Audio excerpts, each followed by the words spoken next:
Thanks for joining us. I can see there's 5 waiting already, which is excellent. So nice to see you. Obviously, we're joined tonight by Ross Thomas at Thomas Classic and Modern. So thanks very much for giving us your time tonight, Ross. That's much appreciated. More than welcome, mate. Evening all. Right. Evening all. I normally like to start off with what's been going on with either of us for the last month. So do you want to go first, Ross? What's been busy for you in the last month or so? Lots. Dear. No, as always, ever thankful that we are absolutely flat out. Wonderful. Yeah. In every term, restoration wise, engine build wise, everything going on at the minute, which is great, which is fantastic. But it's a little bit overwhelming sometimes. And but no, in general, very, very good, very, very pleased. It is unfortunate for some of our customers at the minute. Our lead time is a little bit long. Yeah, can't do anything about it. We're working absolutely flat out to try and rein it back in. But it seems like the sun's come out and everybody wants their car back on the road. Yeah, that's normal for this time of year. As soon as the sun comes out, everybody wants. I have the same. Everybody wants tuning, you know. Yeah. So, of course. And while we're on the subject of tuning, it's only this week that I've actually filled my calendar. So I'm actually fully booked right up until the 1st of November. The only spaces I've now got left are a few odd, selected spaces in afternoon slots where people have booked me in the morning. So really, I've got limited availability now for the rest of the year, which is bonkers considering it's only April. Yeah. So absolutely mad. So I can attest to some of that, and you already know that I'm busy as well because it's taking longer to get parts from me to you as well. So and everyone's in the same boat, mate. Everybody you speak to, they're all equally as busy. Yeah, and they're all equally as trying to help each other out as quickly and as best as they can. Absolutely. I see we got the first hi there, which is Rachel. So one of your customers, I believe. Yeah. Hi, Rachel. Won't be long before you have yours back now. There you go. He's working on it. That's the main thing. Yeah, very much so. So, I mean, the other thing that you guys have done as well is you did the ACDodd training, which was about 5 or 6 weeks ago now, something like, or a little bit more than that now. Yeah, I'm going to say that seems like a long distant memory already, that does. Darren's in as well. Hi, Darren. It's a long while ago, or not in time, but in terms of jobs, you've done a lot of work since then. I appreciate. Yeah, a lot of work since then. We've done a fair few tunes as well since then, which is really good because we were, we were keen to get straight on with it as soon as we'd done the training. Absolutely, and I think you might get a few questions tonight on the training, which would be interesting. But we'll see how it goes. Cool. Okay. One of the things I just wanted to start off this evening with was, our old friend, which is bore wash, and people screw turning to try and make their cars, run better and stuff like that, or they're starting a new engine, and they set the engine up and they turn the screw to make it run nice, and then when they drive it around the block it runs bad, so they turn the screw some more, and then all of a sudden they wonder why they've washed the rings out and it's smoking. So one of the biggest problems that we have with the SU carburetor is a lot of them, or the vast majority of them, with the factory settings are miles out. Okay. And it's very, very tempting for people to take their carburetors and turn that mixture screw in the blind belief that that's what's going to make it go better. Unfortunately, it doesn't work like that. So the real thing to understand with that mixture screw is it's there for idle setting only. So you set the idle, and in the UK, there's a legal requirement. We have to meet emissions. And some people say to me, emissions are useless. Well, the emissions, they're not useless. They do two things. One of which, they keep all our air clean, which is a good thing. And secondly, actually, they make your engine last longer. So what people don't seem to understand when it comes to engines is more when it comes to fuel is not better. Okay. No.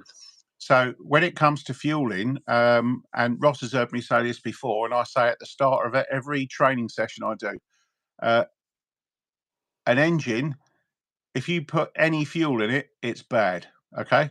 So the engine, right, is best when there is no fuel going through it. Now, clearly, you'll quickly understand that it ain't going to work if there's no fuel going through it. All right. So the thing to understand here with fueling is you only put enough fuel in that engine to make complete combustion. Okay. And then, and only then, do you add enough fuel to have safe combustion at full power. Okay. Or high load settings.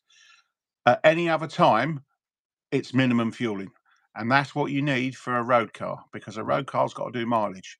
Now, Yeah. many years ago, probably late 70s or something like that, when David Vizard wrote a book, he did a very interesting thing in the corner of one of his books, and I can't recall which one it is, but he gave the cylinder ball wear over mileage versus air fuel ratio, or the mixture settings, and basically it went from something like 50,000 up to 400,000 miles, depending on uh, how much fuel was going through the engine, right?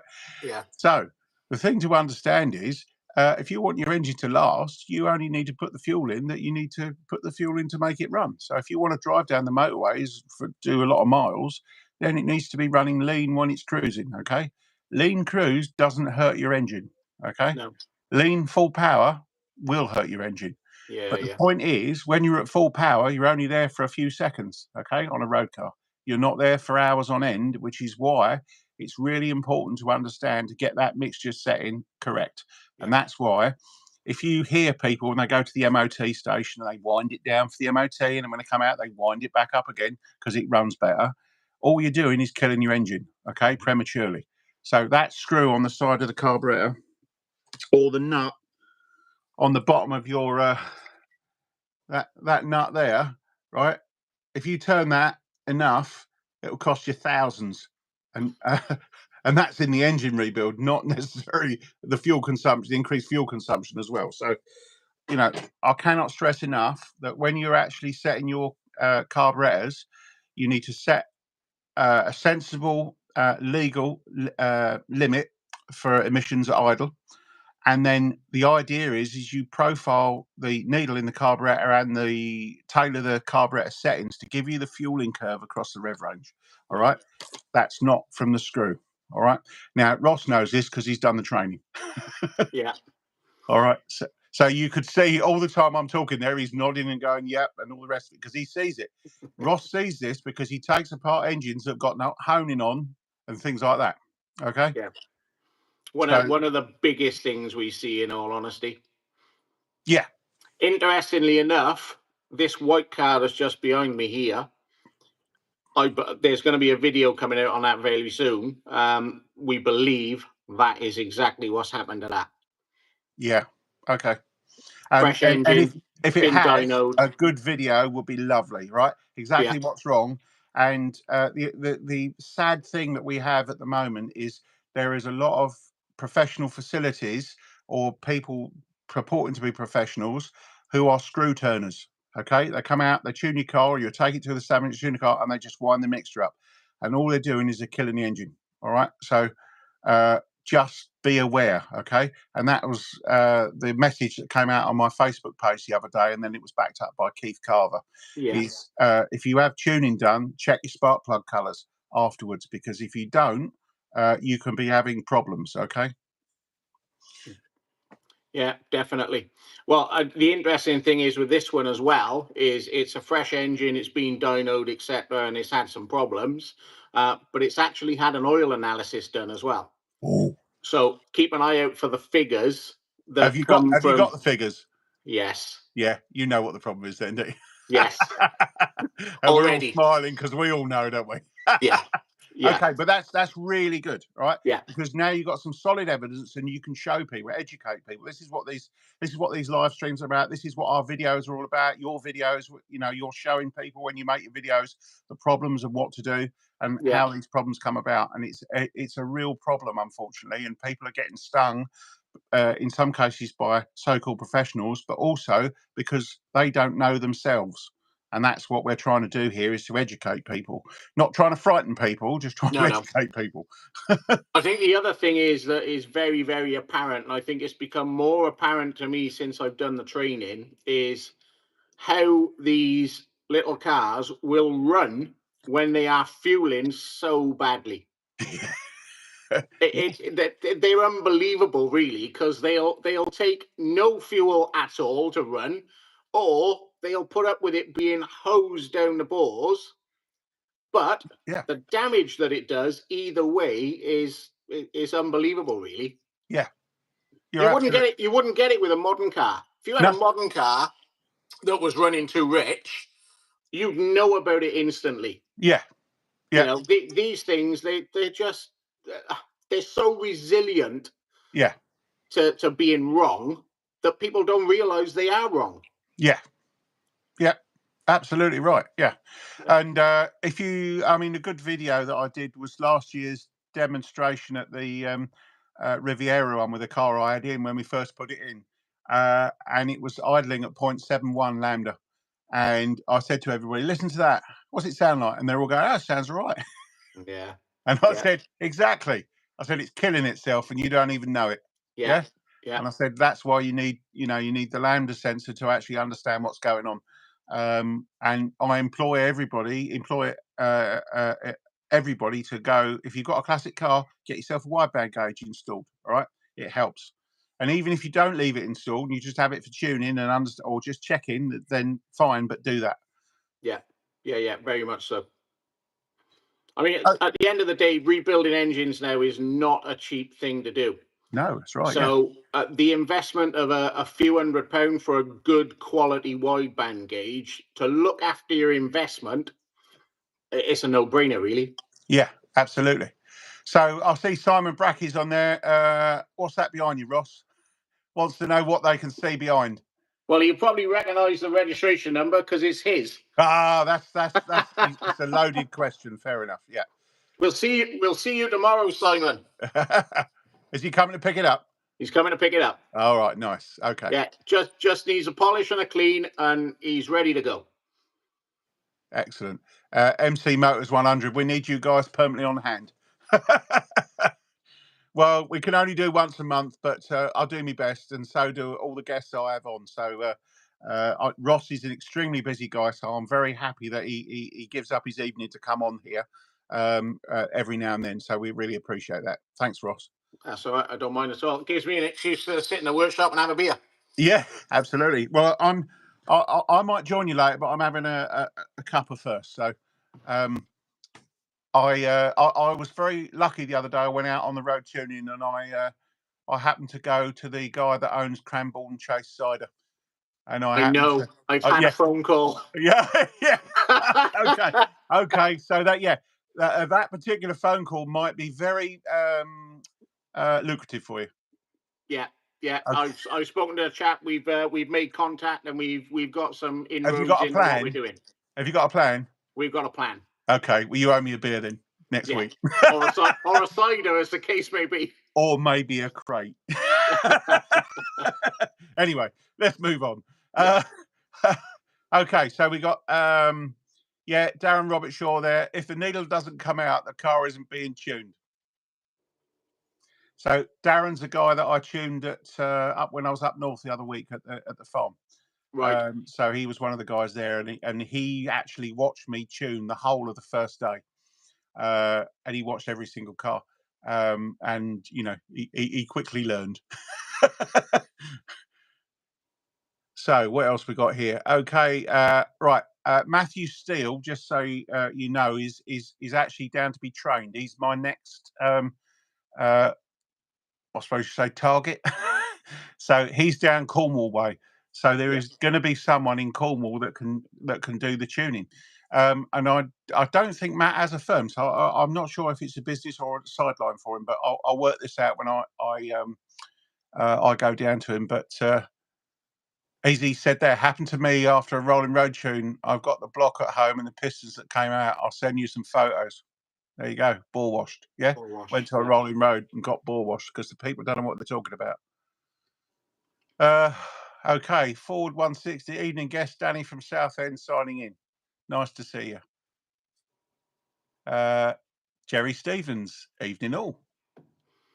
Evening, chat. They're all checking in. She's excellent. Love it. That's what we like. So we got 40 online. We've only got 14 likes. Come on, give us a thumbs up. Okay, so Sean, hi gents, do you have any tuning days coming up around Yorkshire? I've just been there. So unfortunately, no, I've got no more planned this year. Okay, so the only other tuning events I'm going to be going to is the Riviera Run, unfortunately Cornwall, so that's not near you. The IMM, and we can all thank Ross for allowing me to do that. So the costs at running the IMN are unbelievable. So as I always say, and Ross always knows this, the amount of fumes I have to breathe when I'm doing these tuning days, I am not giving most of my takings to running the stand. All right. So it's only when people like Ross actually say, it's all right, you come with me. And I can then obviously trade. But not only that, I can reach out customers and I can obviously support Ross's business at the same time. Because as people know, I don't just do the tuning, I also do the machine components for a lot of Ross's engines as well. So we're all busy people, and and it's a big club really, because we all make it work together, don't we, Ross? Yeah, that's right. Yeah. I mean, okay, we hacked back to Bristol, which I got to be honest, I've said all along, I thought it was absolutely fantastic. We made the best of a bad situation there. I mean, you could not write that weather. Yeah. And I really felt for the organisers. I really did. Yeah. I mean, everybody, and I think it was all I remember was the Scottish contingent that came down and just said to everybody, "What are you talking about? Just get on with it and enjoy yourself." And they were so right. It's like, it doesn't matter what the winds do, if it's blowing a hoolie or it's driving rain, you're all here, have fun, and that's it. So I will certainly remember that at the next IMM when we're there in August. If the weather's really hot, it's like, well, you just got to go with the flow. Yeah, that's right. Yeah. But no, looking forward to that, and before you know it, that'll come around quick as well. Yeah.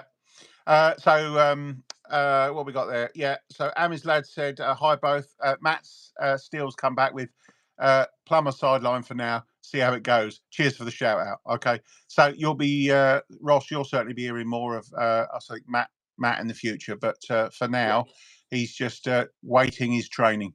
But it is good for the people down in Cornwall that there is potentially now somebody who can do that. Because they've got no one really, apart from some of the old guard, which are obviously getting much older as time goes on. Tim Rice, can you describe a flat spot, please? I hear that you say it a lot. My Mini runs nice up to about 50. Then when I put my foot down, it doesn't want to pick up. Is that a flat spot? Yeah. So effectively, a flat spot is when you drive along and you push the throttle and nothing happens, right? Or you get to a certain point and the engine just falls flat and doesn't go. That's a flat spot. And the spot bit means that maybe if you put your foot down, you drive through it and then it goes again. So it's a spot in the rev range or throttle position where the engine feels dead. It's got no power or no pull. And that's usually to do with insufficient fueling or too much fueling, or insufficient timing or too much timing. Or a combination thereof. Okay, but a flat spot is typically mainly caused by insufficient fueling or too much fueling. So whereas insufficient timing, for example, would just make the engine perform badly right the way across the rev range, and so would too much timing. Hopefully that helps you understand that, Tim. It's something now that if you're used to driving modern cars with fuel injection, not so many flat spots about as there used to be. No. All right, Darren's on. Here comes the questions about the training. What was the most surprising thing you learned from the tuning training? There's a big question. I think it was, as I said just now, really how far out these cars can be and actually run reasonably well. And then when you get to drive them, you think, yeah, it's not bad. You know, as that chapter described, it's got a little bit of a flat spot, Yeah. but on the whole, it's drivable and it's fine. It's not like it's running like an absolute bag of nails. And then when you actually plumb it in and you get some figures out of it, you look at it and think, wow, this is really way out of whack. Yeah. I think Yeah. that was the biggest surprise to me, is how far out these little cars can be. Yeah. You won't realize it, but what you will realize is the difference once it's been tuned properly. Yeah, absolutely. So when I was up the Midlands a few weeks back, one car came in, had 59 degrees of crank advance, maximum advance. You know, and it drove in Yeah, all right. yeah, Right, it sounded a bit harsh. yeah, Once I pulled 30 degrees of advance out of it, it ran a lot better. yeah, yeah, yeah, But yeah, unbelievable what those little engines will put up with. Absolute abuse, and they still keep running. And yeah, that's why people think, it's fine. Yeah. And actually, they're actually, well, in some cases, destroying their own engine yeah, yeah. because they just don't know. Okay, right. So hopefully that helps you, Darren, there with that one. Pete Holmes, Ross, any news on you getting a rolling road, as you hinted a while back? As soon as I can get some space, as, as soon as I can get some of these cars out of the door and some of the backlog of work, I am going to make it my next goal. It is on the cards. It's all in place. I just need the space. Yep. Very long story short, I need to move one of my smaller units into a large unit to give me a dedicated bay. Yeah. And the problem is that small unit at the moment has got a lot of heavy machinery in it, which needs to be moved, but it can't be moved and just left alone. It's got to be working the day it is moved. So there's a logistical nightmare involved in it. So the other thing I will say, Pete, is you're not the only one that keeps prodding Ross. Yeah. Every time I see him, he's like, "Have you got that rolling road yet? Have you got Yeah. that? Is it coming? When's it coming?" So I keep hinting that you know, we'll make Ross a centre of excellence for SU tuning and all that kind of good stuff. But yeah, you know, there's clearly Ross has got a lot on his plate, and he's got to move his whole business around to make this work. So it's not a Yeah. 5 minute Yeah. job. There's a whole plan that needs to play out for that to happen. And I But think as the you've other thing seen, that I found, which is more and more difficult, is it would probably be a lot easier starting from scratch. But because obviously now we're established and everything else, and we've got a lot of stuff around us and customers to look after, it has to be done logistically correct. yeah, yeah, But it will be I get that. soon. Yeah, good. That's what we like. Yeah, very much so. Yeah. Excellent. Okay. So moving on. Phil Huggett, thoughts on whether to plumb the coolant through the inlet manifold? Do it. People don't do it, but do it. And the reason why you do it is because you can atomize your fuel quicker when it's colder. So during the winter months, if you use your car through the winter, some people do, then you will benefit from having the water plumbed in. You have to remember the MG Metro engine from the factory had water plumbed through the manifold to help with fuel vaporization, you know, during cold climes. Okay, so yes, it will affect power, you know, when it's full, you know, up to full temperature. However, um, in a road sense, in terms of fuel economy and all the rest of it, and getting off choke sooner, not wearing your piston rings out, right? This is why the factory did all this. Okay, it's not just like we did it to slow the car down. No, they did it for a number of reasons, which are all good. Okay, Yeah. so if you're going to do it, I advise you to plumb that in. Not a lot of people do that because some people don't drive their cars in the winter and they only drive them in the summer. I get all that.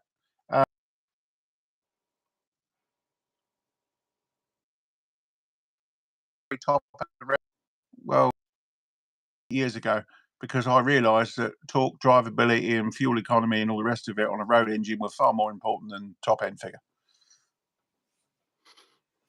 Okay. Darling man, do you measure the mechanical advance in a distributor on the way up or way down? Ah, no, there's someone who knows what they're talking about. All right. As I get a few degrees horror on the way down on the new power spot. Right. Marlin man, this is very, very interesting, okay, because the factory would do a decelerating check on the way down. So I measure mine on the way up, okay? The important thing to understand is when you start and you accelerate the car from low down, it's the power on the way up of the rev range is what the distributor's delivering on the way up, okay? Now, clearly, if you distributors all have hysteresis, a bit of lag, all right? So you can get to, say, 4,000 revs, and then instead of as the revs drop back down again, the advance won't come back. So you could end up actually having a lot of advance at 3,000 revs rather than 4,000 revs due to that effect. And that's why it's important to understand where that is and know what that is in terms of if you're running close to detonation. Okay. So that's why it's important to do that. But generally speaking, when you hear me talking about it and Ross talking about it, we're all talking about when we go up the rev range. Okay. So whereas the factory manual would tell you a decelerating check, which is down the rev range. So you're right to ask that question. So it's a good question. Okay. So Kevin Berlin. Good day, guys. Quick one. I have a standard 998 A series motor. I've noticed the plugs 1 and 2 sooty but dry. 3 and 4 look fine. It drives okay. However, I've now replaced the dizzy cap plugs and leads. Okay. So if you've got plugs sooty, have you done a compression test on the cylinders? If they're all even, then I would look to see if you've got an air leak on the ones that are cleaner on the manifold. Yeah. That's my first port of call. But you need to do a compression test. If they're not all even, then that might start to indicate what's going on. I'm sure you'll agree with that, wouldn't you, Ross? Yeah, 100%. Yeah, and obviously, if if it's been measured at the tailpipe, then it could well have been richened up to compensate for the air leak. So Yes. that would be my first port of call. Exactly the same. Compression test, run through the tappets, make sure they're all okay. Yeah. And then get in there with some WD-40, squirt it around, see if it picks up. Bit of brake cleaner, carb cleaner, anything like that. Yeah. Absolutely. So the carb cleaner or the brake cleaner is great for finding air leaks, but you have to understand what's going on, because if the mixture is too lean, when you add brake cleaner, for example, to the manifold gasket or around the carburetor, and the revs rise, and that's because it's now getting more fuel, and the revs will rise and it may smooth out. If it's already running rich and you spray it, it may start to slow down, and that's because it's now too rich. But what you have to remember is you're adding fuel, okay, by spraying it on. So if it goes too rich, yes, it's only happening for a few seconds, but obviously you're ball washing. All right. So, try and avoid doing that on a brand new engine. So if you must do that check, and I can't imagine why you want to do that check on a brand new engine if you built it properly, because everything should all be sealed anyway. Okay. So you shouldn't have that problem. But I would advise you, if you've got a brand new engine, not to necessarily spray loads of brake cleaner around looking for an air leak, because you're just going to wash the engine on a brand new engine. Nobody wants to do that. It's important to understand a brand new engine is 1,000 times more sensitive to being overfueled than an old one that's been around for years. All right. So its tolerance for being ball washed is way lower. Okay. So yeah, you be very careful on a new engine if you're overfueling, because it won't take long at all to damage it. Okay, so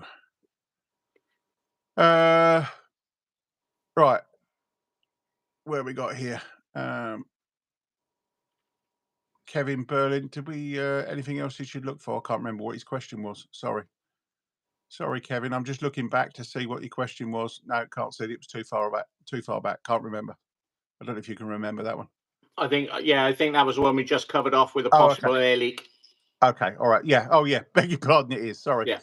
Sorry. Yeah. So just look for the air leak and obviously perform the compression test to understand what's going on. Okay, next one. RJT 1995 AC. I've noticed you don't use the AC for an A+ 998 high compression, but opt for an AAF. No, I don't opt for an AAF. What are your reasons?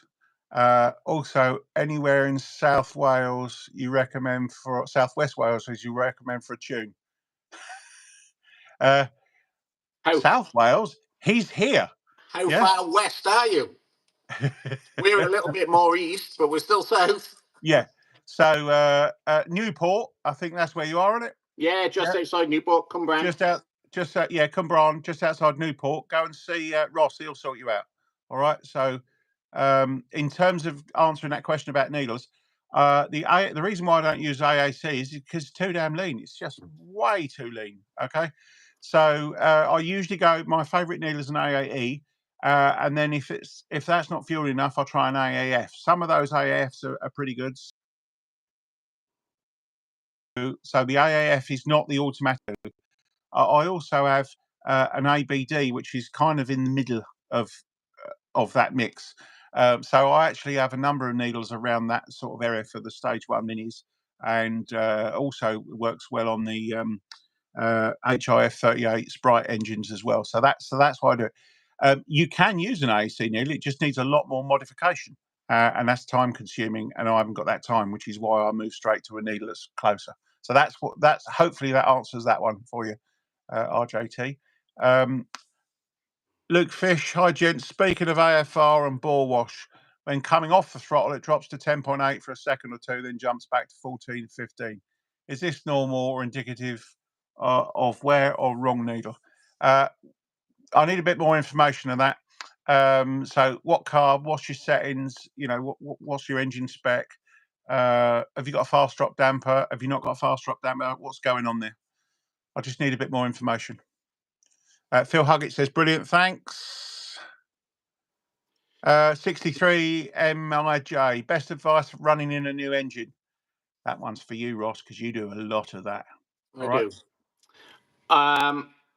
I have actually covered it in a video, the initial sort of startup procedure and everything else. But when it comes to running it in, what I always tell people is don't be frightened of it. So don't go pootling around, to the shops and this, that, and the other. Don't be frightened of it. Let it rev. But by the same token, don't cane it to death. That's the easiest way I can describe it. There's no hard and fast, right, you must do 200 miles at 1500 RPM, in third gear, etc. If you're running in an engine, realistically, your engine builder should have told you. If he didn't and you built it yourself, then well done for asking the question. But the key is lean mixture, nice and lean, let it bed in properly, but don't be frightened of it. And use your ears, look for leaks, noises, anything untoward. Just keep an eye on things. So I'll just add to that. I like to use a running in oil. So like I don't know what brand you use, Ross, but Driven brand worked well for me. I just did my as you well know, I had a new engine in my EcoBoost, and I was going to say I spanked the crap out of it, but that wasn't quite true. I didn't go above 4,000 revs, but I was at 3/4 throttle for a lot of the time, and it only did 26 to the gallon for the first 150 miles because I was leaning into it. And with an EcoBoost, 4-cylinder 1.5, I had to find roads I could do that on because it was fast. Okay. And now I've been rewarded with an engine that uses no oil, none, not one drop. Okay. Now this is an engine that's it's a new crate engine, which is fine, but it's got all the old bits on it. So it's an old turbo and all the rest of it on there. And that's done 100,000 miles, the turbo, and it's not using any oil, not smoking, nothing. No. So, that engine sealed up really well. But that's only because I kept it under 4,000 revs, and I did exactly what Ross said. Don't be frightened of it. Just lean into it. Get in my case, get the boost on. But in the case of mini owners, get the torque on. Yeah, it's the torque cylinder pressure that pushes the rings into the bores, which gets them bedded in. And the other thing to understand is modern engine oil is so good that it will stop those rings, lapping themselves into the bores nicely. Okay, so that's why you use a proper running in oil now to allow a controlled amount of wear, and it actually makes them seal up real tight. So yeah, you can do it on a rolling road as well. But I chose to do mine on the road. But the worst thing you can do is fill it up with decent oil and drive it down the motorway at constant revs. Yeah. Right, no load. That's not a good way to do it. So don't go on a long trip. Well, you have loads of people like, I'm going to drive this to an Italian job and all that. It's like, don't ever do that with a new engine, right? Worst thing you can I do. get a lot of that. Customers have had engines installed by me from all over the country, and they're chomping at the bit to get it back home. And you sort of say, right, okay, where are you going? Well, Leicester, Birmingham, whatever. How are you getting there? Well, on the M5. No, not in a Yeah. fresh engine. Yeah, and as Ross would say, not in my engine. You're not. If you want to warranty it, that's what you. Yeah. I know. You say it. Yeah. Yeah. You're not tagging my engine up like that because. Yeah, it doesn't work. It doesn't work. Yeah. So you got the best way to run it is if you live in a hilly area, great. If you live in an urban area, great. Up and down the gears, right? Yeah. On and off the throttle. Load on, load off. That's the sort of the load that you need to put on your engine for running it in. Yeah. So, and the only thing I will say is keep the load off it until it's above 2,000 revs. So, and really, my favourite, rev range for running in an A series is 2,000 to 3,500. But don't be afraid, like Ross says, get the torque on, yeah. Yeah. But going back to the same, so I'm going to sound like a stuck record. Get the fueling under control. All right, get that. People put new engines in cars and they don't budget for a new carburetor. Worst mistake you can make: put an old carb on a new engine, wash the damn thing out, right? And you wash it out, and it's not because you might have set it, perfectly, but when you set it, you drive it around the block, and then the carburetor's doing its own fueling. Ross knows this because he said them when we was doing the training. How bad they can be. They just wander all over the place, hosing fuel, willy nilly, under no control whatsoever. Yeah. And like we said, you won't notice. No. Until you go, is that smoke coming out my tailpipe? Yeah. Yeah, that's it. Yeah, exactly. Okay. Right. Silver Fox. I've got 3 cylinders at 135 psi and one at 150. Will it give me problems, Trevor? What's that? What car is it? What's the model? What year? I don't like. They're low figures, but it might be a low compression engine. Right, Kevin Berlin. All good, mate. You answered it. There we go. Okay. Right, Darren Robert Shaw. AC, once you've filled the country with trained tuners, are you worried you'll have to spend your weekends at home? And if you cleared it with the missus? Oh, don't worry. Ross will keep me busy strapped to the lathe, no doubt. Yeah. I was just going to say that, actually. You could do with being at home on the weekend a bit more. And the other thing, as Ross already knows this as well, is I ain't gonna be sat on my ass doing nothing. If they're all out training, they're going to be wanting carburetors, they're going to be wanting distributors, and they're going to be wanting my bits and pieces, right? So, yeah, my future is more busy. Okay, so it's not going to get any less busy. Right, Phil Huggett. Yes, yes, indeed. Yes, I am. Looking chain territory, Ross. Here. Yes, very much so. Yeah, the pleasure of knowing one or two of them. Right, Bill Beard. Hi both. I have Amiga 74mm pistons, rare. Having difficulty getting new piston rings. You will, yeah. I need the center ring groove machine from 1.5 to 2. Can you do this, Ross? In answer to that, yes, I could. As long as you've got the rings already, and we'll confirm what they are. But yes, I can do it. I'm sure Adrian can do it. Yeah, I know Ross has got the jig for doing it, so his piston jig will do that. I can certainly do it as well. So, but he's right to ask, because at the end of the day, that's a precise bit of machining. They've got to be absolutely spot on, and they've got to have little radiuses in the corners and stress roses and all the rest of it. But it can be done. The first thing I would ask there is, are they new pistons or have they seen a bit of life? Because if they've seen a bit of life, it may be that other ringlands are already worn. Yeah.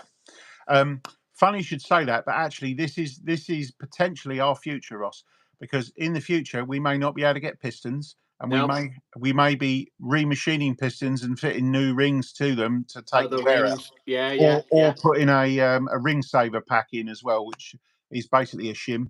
That works, but at the end of the day, I think we're going to be doing this in the future, potentially. I am really surprised that nobody has taken up making some more 74mm pistons. I think it might be something to do with warranty claims.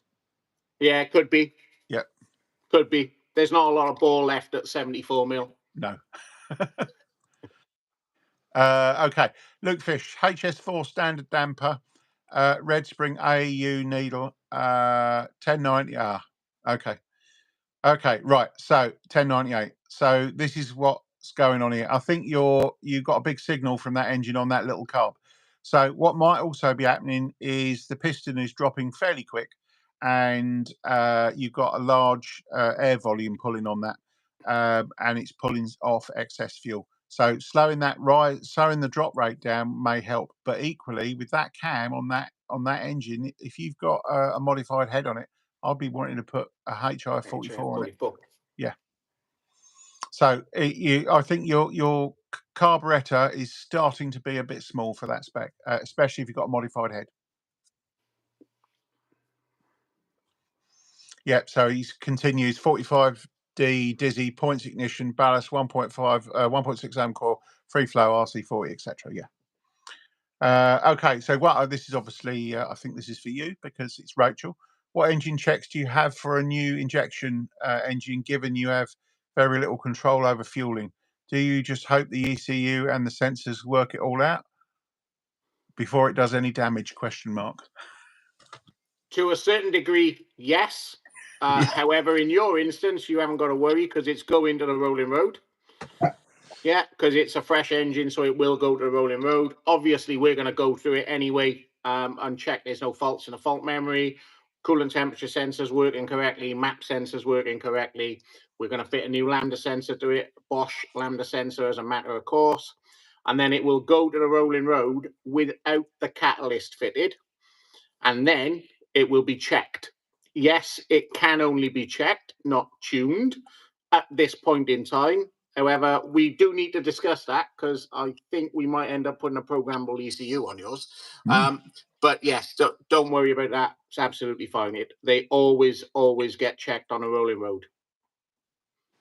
Yeah, there you go. So one of the other things I'll just add to that is one of the biggest issues on any of the injections is the bloody vacuum pipes around the back of the manifold and the air filter. Yeah. So one of the things you can do is regularly check those to make sure that they're not split, because that's one of the biggest causes of ball wash on those injections.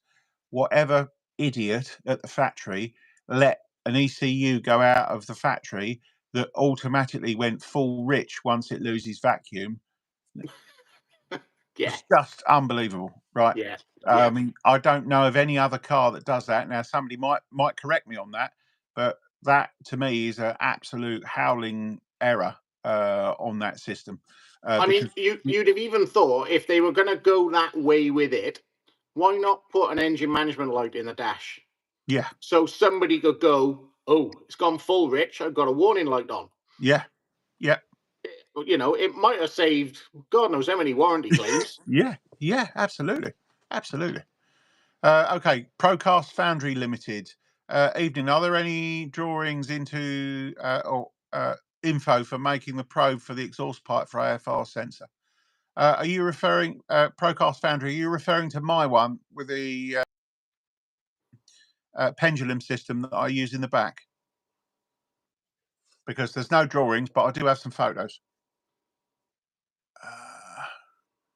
63 MIJ, thank you. I can't remember what question it was that we answered for him. 1300 GTA series, Silver Fox, what was that? Was that the one with the low compression? Yes. Okay. 13. Okay. It's 1300 GTA series. Yes. Well, that was a low compression engine anyway. All right. So that was an 8.8 to 1 compression engine, I think. Yeah, if I remember rightly. So it will have lower figures, but 135 is a bit lame for a 1275, even at low compression, because they're not 8.3 to 1, they're 8.8. So you know, I would expect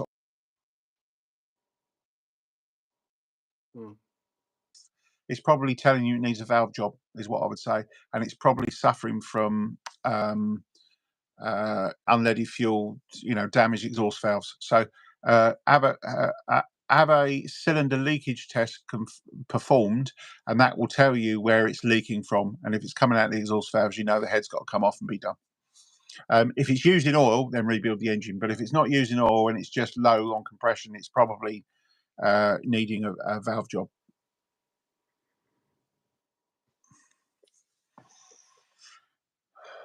Okay. Bradley Clark, with the 74mm, is there not a motorbike that you could make maybe fit? Well, somebody will have to look into that, what the alternative ring packs are available, because there is possibility of using something else that'll fit in there, but that means you've got to go through the listings of the rings from the suppliers and then have a look at the diameter and the depth and the thickness and see if there's something there that can be made up.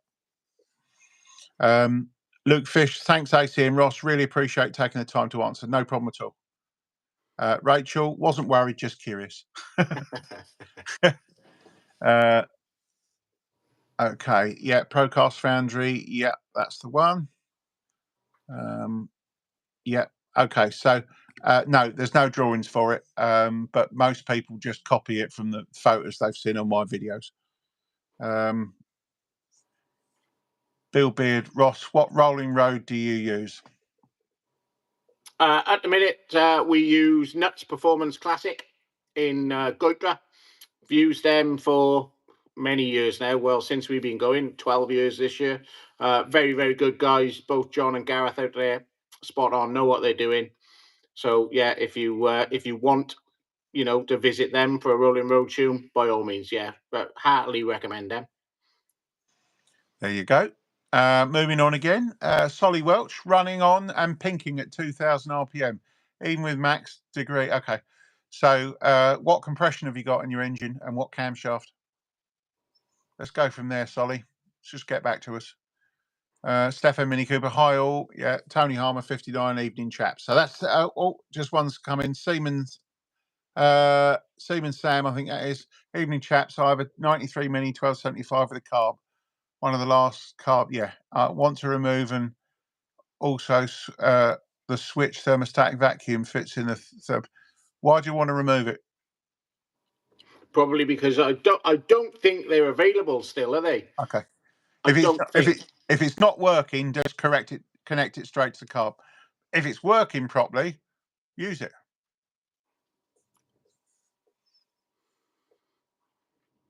Yeah. Can I remove this and just fit a normal thermostat as and run one from the vacuum?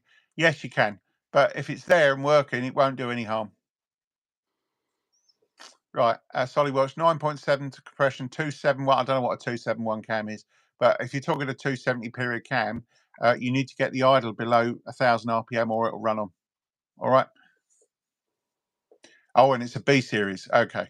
So you need to get that idle down, right? And the problem, I mean, the compression sounds good, but I would suggest that you need to pay attention to your idle timing as well. So look, you don't say what your idle timing figures are. If you're pinking at 2000 RPM, you've got too much timing at 2000 RPM. All right. So that might either be, so I don't know when it's pinking. If it's pinking at part throttle, it might be a combination of the maximum timing you've got, centrifugal advance plus any vacuum you've got going on.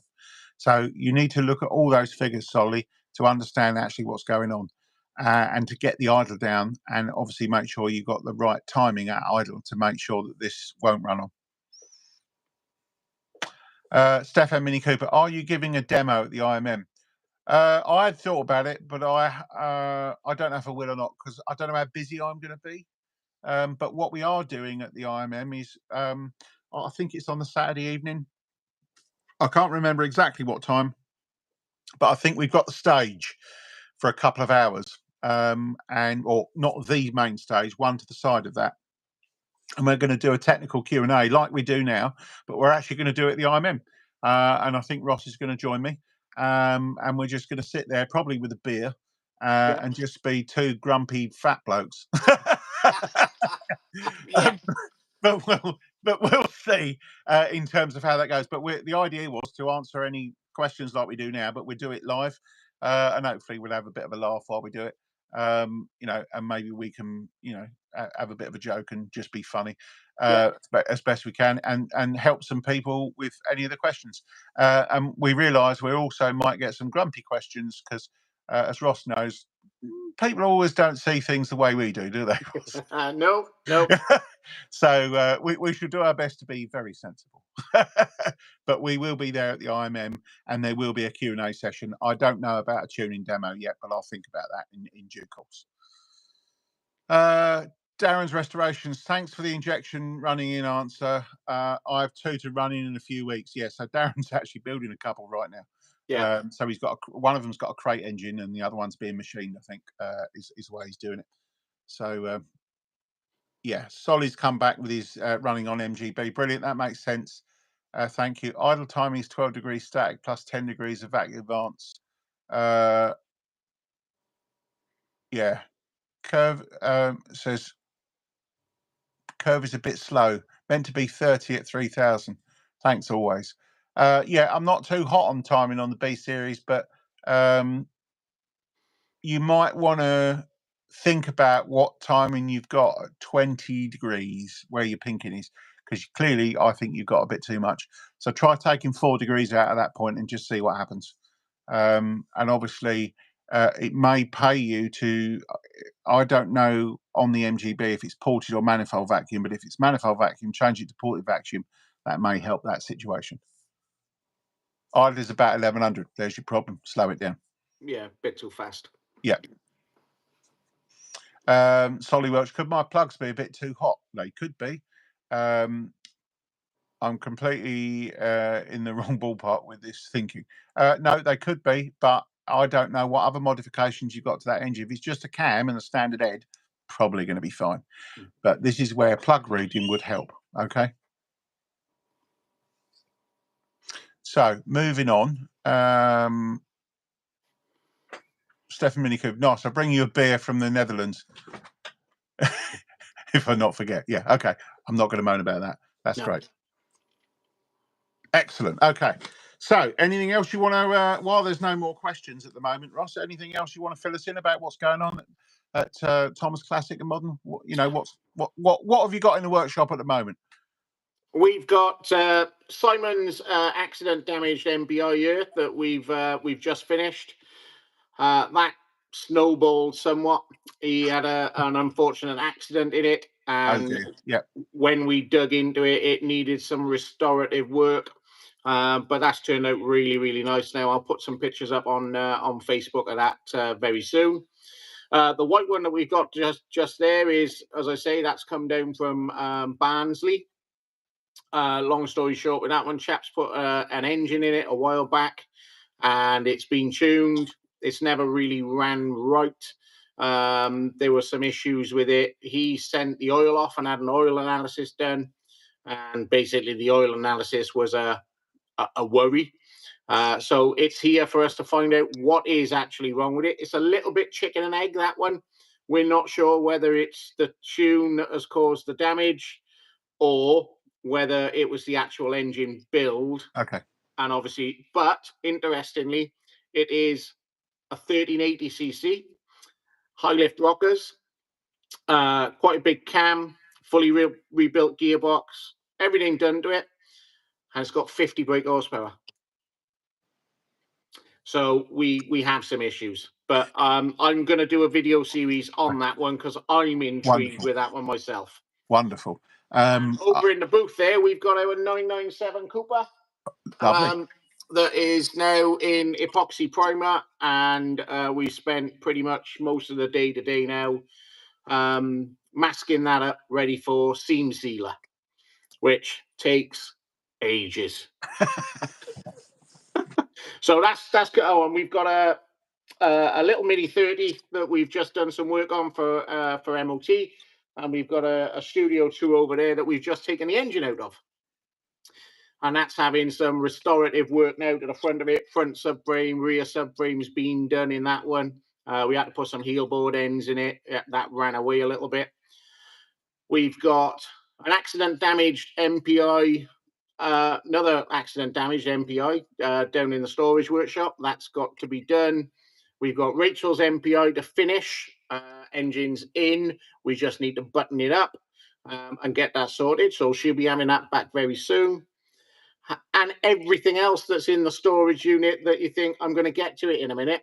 So yeah, we've got a lot of big projects at the minute that are coming to the end, which is great, because we've currently got 17 engine and gearboxes on the board. 17 engines. That's unbelievable. Yeah.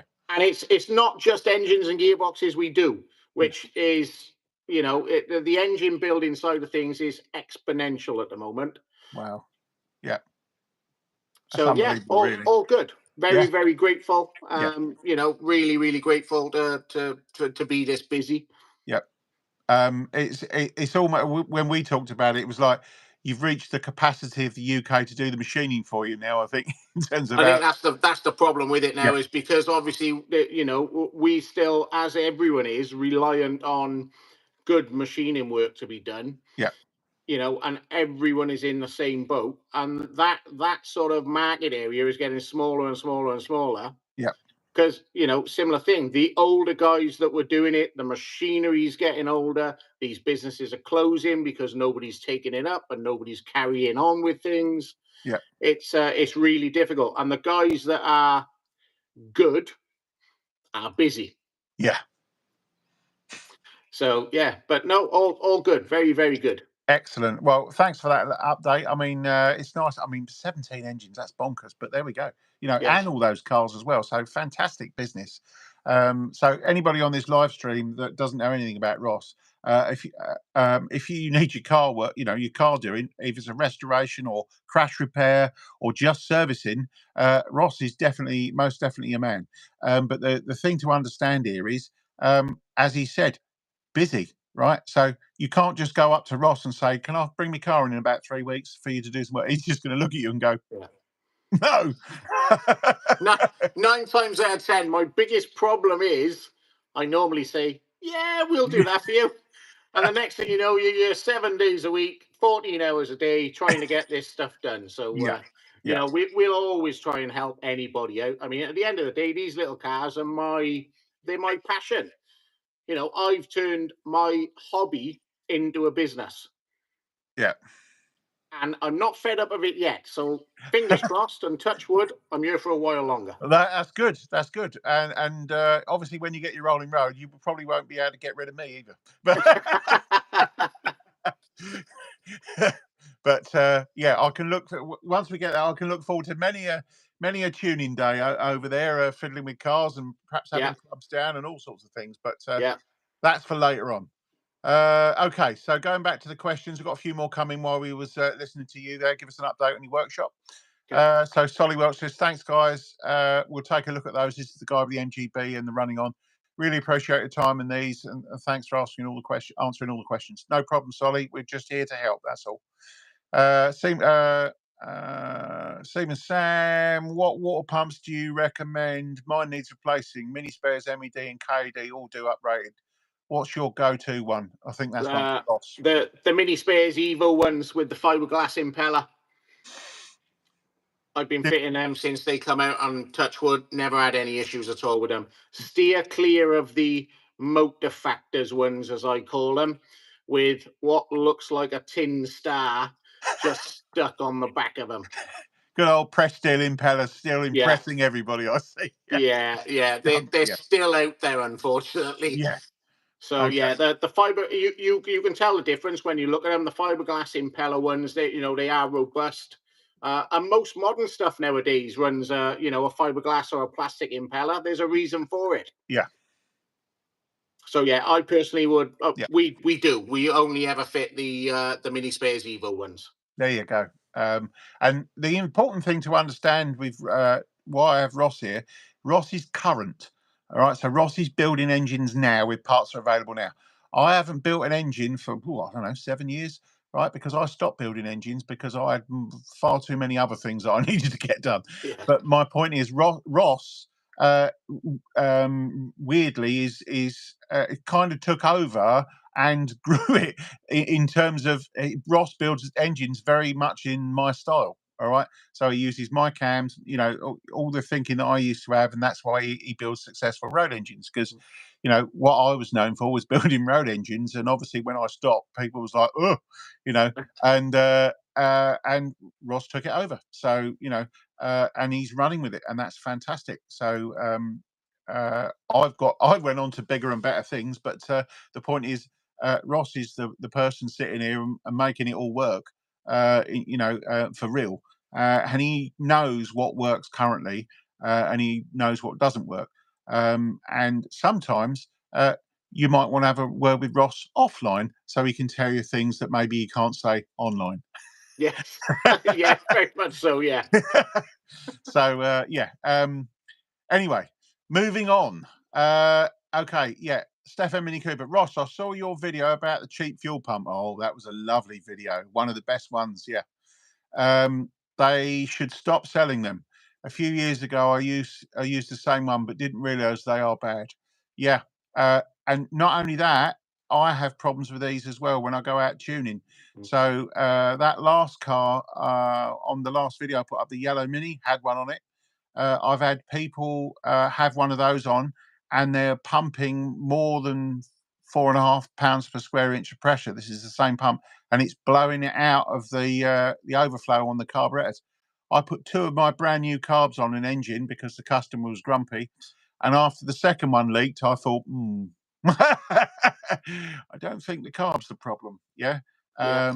And when we had closer inspection, I measured the pressure; it was way over the top. So the pressures are all over the place. What you saw on Ross's video, very, very thin diaphragm, and it'll obviously split for whatever reason. I think you talked about a manufacturing defect inside or something that caused that. But the point is, that owner was very lucky because that happened overnight. Okay. Yeah. Ross was also very lucky because he could have lost his workshop in a fire because that happened overnight, filled the sump up, leaked all over the floor. If there'd have been any kind of spark there, he would have lost the bloody workshop. So, you know, these cheap components are no bloody joke, really. They're actually bloody dangerous, you know, as well as horrific for your engine. So do not fit those cheap pumps. They're 26 quid for a reason because they're junk. Okay. You know, absolutely buy the genuine pump. Yes, they're 140 quid or whatever they are. Can't help that, but they work. If you don't like the idea of having a pump on the back of your engine that could possibly fail, then, you know, change to a electric fuel pump with a inline filter and regulator, and then you won't have any problem. Yeah. Okay, what we got here? Paul Watson. Hi AC, once again, thank you for all your help on my Moggy. Oh yeah, no problem, Paul. I'm having the motor out again to update the clutch for my Type 9. That's his transmission. Would you recommend lightening the flywheel while it's out? Yes, and balanced. Yep, simple. They'll always go better. Just don't go mad. You know, don't take loads and loads and loads off it or fit an ultralight racing steel fly. A Moggy is a heavy car, right? Take a little bit of weight off it and then balance it, but don't go mad. Dave Huddleston, have you or Ross any experience running an MPI engine with Mega Squirt ECU? Thanks, David. Nope, I've not used Mega Squirt at all. Yeah. Okay. Nor have I. I've used Mega Jolt on you know, normal carburetor engines. I know that ML Motorsport have done a few. I can't remember where it was an Omex or a I think it was an Omex. I can't remember, but he's done a couple with standalone single point injection systems and then had them mapped, and they've gone very well. Yeah. In fact, one of those went so well that when that's the car that specialist components had in to check it. And when they got it on the dyno, they were so impressed with the power curve. They tried to find out who built the engine and what cam was in it, and then from that moment on, specialist components stopped my cams. That's how good the power curve was on it. I was just going to say that I built several with the specialist components kit on an MPI. Very, very good. Yeah. Yeah. So yeah, sorry, we haven't got any experience with Mega Squirt, but we do have experience with other systems, and the single point setups work very well.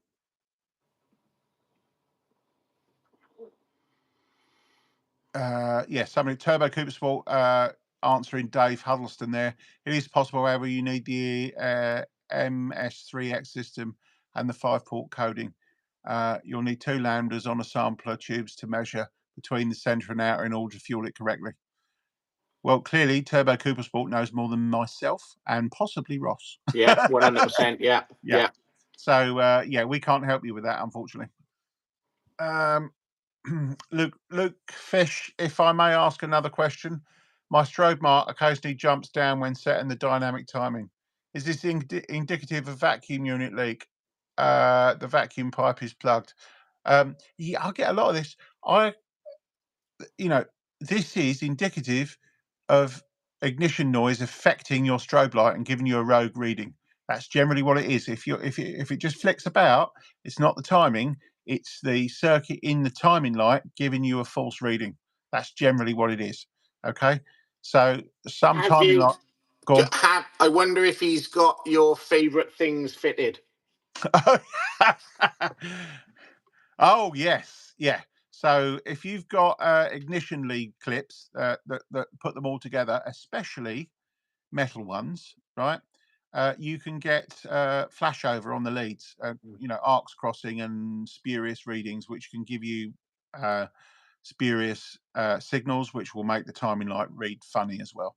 So it's not, I would say in this case, it's not, most probably not the engine, it's your timing light.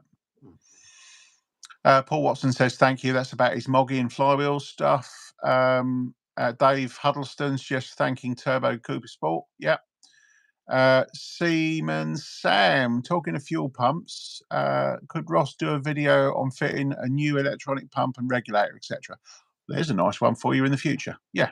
Yes, I can. And I have also been asked by Keith Carver to put together a bit of a list of the parts that I use when I do convert them to electronic fuel pumps.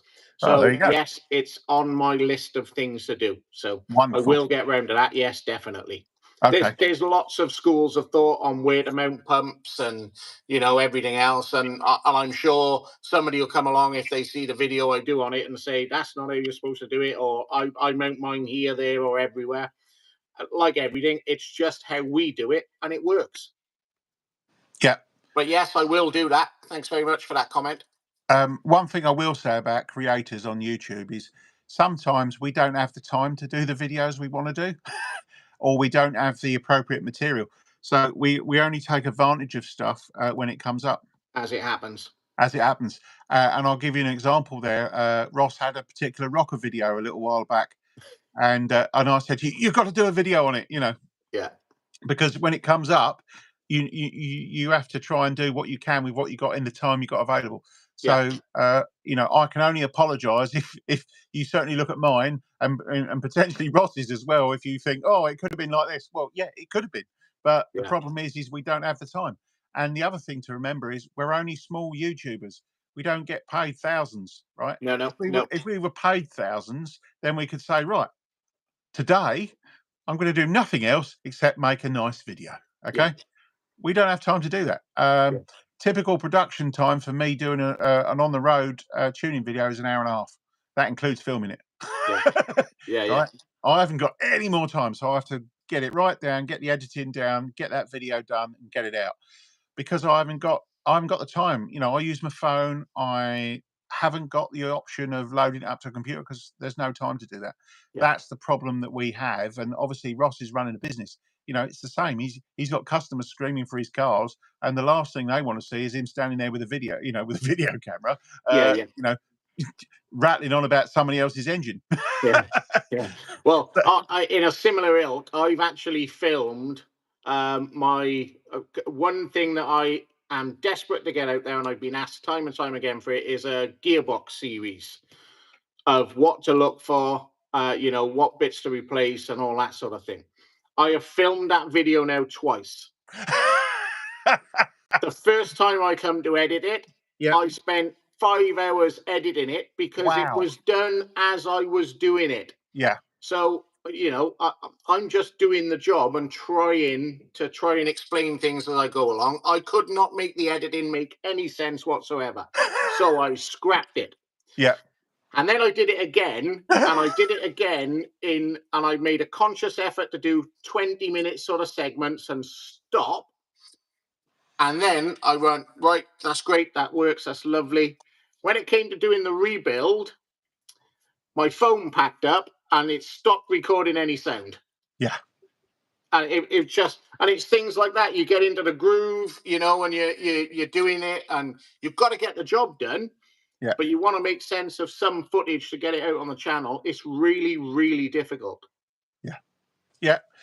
So as I say, we can only apologise, but it isn't as easy as it looks. No. So, you know, certainly you know, people have said to me, oh, you could do this, you could do it to make it better. I ain't got time. Yeah. Right? I've got nobody else to help me. Nobody does any edit. I have to do the whole lot and make it, you know, get all my bits done for all my customers. Yeah. So you're not going to get a better video from me anytime soon. But I can see Ross's are improving all the time. So, you know, clearly he's putting more effort in than I am. But, you know, Ross is running a business, and it's part of the modern way of running a business is you've got to be on the social media. You've got to be doing these things and informing people. Yeah. And that's one of the reasons why he's so successful. Is because people can see what's going on. They like what he's doing, and they like the way he does it. So, yeah. Right. I'm rattling on. Let's get through some more questions. Okay. So, Luke Fish. Excellent. Thanks, guys. I got the Innova timing light after watching AC's video. Very nice light. Yeah. And the Innova my one does it as well. Every now and then it just flicks about sometimes. It's to do with the smoothing circuitry and the electrical noise from your ignition system. A lot of lights do that. About the best light was the old snap-on ones. They were very good. Lots of smoothing circuitry in those old lights, but very expensive now. And if you buy one of those lights, probably needs some maintenance, and I have to fix mine. So, you know, they're not maintenance-free bits of kit. So if you buy the old ones, you've got to maintain them. And certainly Darren's Restorations, who's here on this forum tonight, he's repaired a few timing lights, especially capacitors and things like that, to keep them running. So you have to be a little bit of a know your way around an electronics board to keep the old ones working, but the old ones are still the best in my view. James Bryan, spoke to you the other day, AC, about Alden distributors and coils. I believe the Alden igniter one do not do variable dwell. Therefore, it recommends a 3 ohm coil within the regulations we're allowed to use. Yeah, so this is a racer. Not going to say where he's from. No. All right. But he was asking me a question about, you know, coil power and all the rest of it. And we were talking about the Alden, and I said, just contact them to see if it's a variable dwell. It's not a variable dwell, so he's got to use the 3 ohm coil. So my suggestion to that guy there is, if that's a regulation module that you have to use, you're stuck with it. But maybe find the lowest ohm coil in the 3 ohm range, 2.5, maybe 2.7, something like that. Usually the Lucas Gold Sports is around that, but just check yours and see if you can find a lower one. The ones I'm getting from Power Spark at the moment are about 2.7. Yeah. So maybe that would help. And you would need to dyno that engine and then, you know, adjust the plug gaps and see where that engine wants to run the best for that combination. James Bryan, the 65D Dizzy, which is recommended to use a 0.9 ohm coil. It's actually, if you want to split hairs, it's 0.78 plus or minus 0.5 or something. So 0.8 ohm coil. Would that be better way to go, providing the curve is set correctly? Fuck yes. More coil power, the better, right? And if you're running on a race car and you're pushing it up that rev range, you know, you're going to be well out of power by 7,000 RPM or even higher, depends what you're racing. Whereas if you've got a 0.8 ohm and that dizzy is going to be delivering over 50 degrees of dwell, that 65D at those sort of RPMs, you're gonna blow that spark into next week by using that coil. So absolutely better off by using 65D if your rules allow. Ooh. Knocking the camera over now. Okay.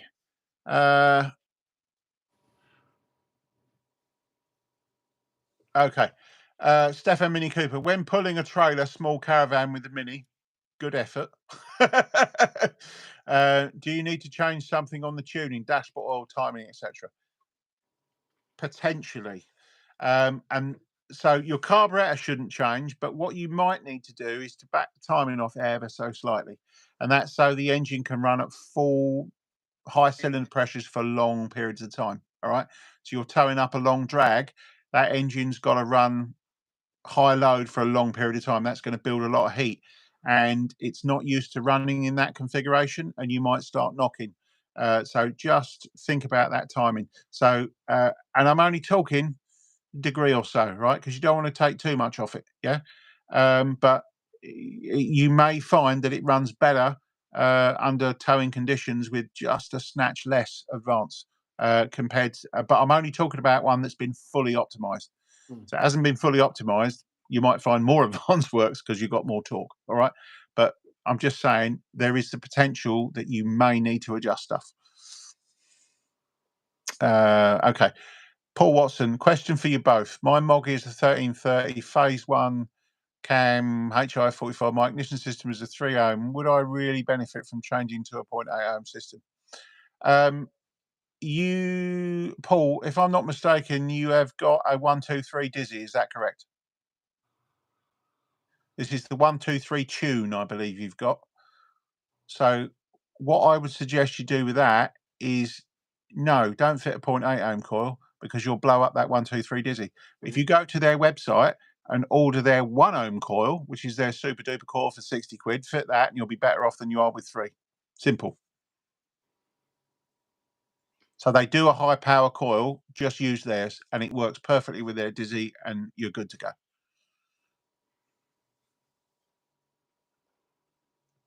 Yeah, Darren's chimed in. I've got the same problem with making videos. Hard to do it all yourself and keep up the good work. Yeah, keep up good work, Ross and AC. All right. Thanks, Darren. Appreciate that. And by the way, appreciate that, mate. Yeah. Darren will be back on next month. And then we can update with all what's been going on then with Darren. And obviously I'll be full of the joys of the Riv Run. I'm expecting to do a number of videos of the Riv Run, so look out for those over the next few weeks. Are you taking your film crew, are you? Well, let's just say I've had negotiations and everybody's been grumpy at the moment. So I might be, you know what my family's like when it comes to that. They're like, no. But I've been promised I'll get some sort of assistance. So I don't know what that's going to be until I get there. There you go, then. All right, but we're going to be doing a live demo again at the Riv Run, and I really want this time. So if anybody's listening, I want a nice standard A+ 998. Let's do a completely standard car and get that as an example for tuning, because then people can see how bad they are and why they need tuning. That's what I want to do. So nothing, I don't want a stage 1 kit. I just want a completely standard one, right? It's got to be in fine fettle, ready for tuning. But if anybody's got one and they're interested in doing that, then I'm looking to video that at the Riviera Run and do a video like we did last year for the demo, so people can see what needs to be done to those cars to make them perform at their best. David Badaloo said hi. There we go. Give us a wave. Excellent. Okay, so we got 49 people on. We're an hour and 20 minutes in, believe it or not, Ross. We haven't stopped. It's good. Time flies when you're having fun. Yeah, absolutely. Story of my working day, that is. So if we can have some more thumbs up, that would be excellent. We've only got 38. Let's push that up. See if we can get more thumbs up than we have people watching. That'll be good. Okay. What have we got now? Yeah, Rachel. We all appreciate the time and effort that the three of you spend putting up your videos. I think obviously talking about you there as well, Darren, I believe. Yeah, they're putting up there for all of our benefits. They don't have to be perfect when they are so informative. Thank you. I appreciate that, and that's exactly what I tell people when they say, if they moan about my videos, I go, you're not watching my videos for the quality. You're watching for the content, and the information contained within. Yeah, 100% agree with that, and thanks very much for that feedback, Rachel. It is really appreciated. Yeah, and it makes it worth our while for doing it, because as you say, yes, we get a little bit of money, but it doesn't cover the cost of doing it, because we're not big YouTubers. Eventually, it might do, but in reality, we've got to we do what we can because we're trying to get the word out there. That's the reason why I started my channel, and it's probably part of the reason why Ross started his channel as well, because he could see, Ross sees firsthand how bad it is, not just with engines but with the whole damn cars. Seaman Sam, one for you there, Ross. What's Ross's opinions on upgrading to polybush bushes for top and bottom engine steady bars, as mine are shot? Yes, we do. And what we tend to use is the MPI style one-piece ones now. And it's a little bit of a toss-up. The reason we use those is mainly cost. The proper, good poly bushes now, not the, the cheap Amazon, eBay jobs you can buy that are normally in gary colors. The proper purple ones from Mini Spares, they are very, very good, but they are expensive. If they're in your budget, highly recommend it. If they're not, then go with the MPI style one-piece ones in the Evo flavor, which is their upgraded polybush version of it. They're very, very good.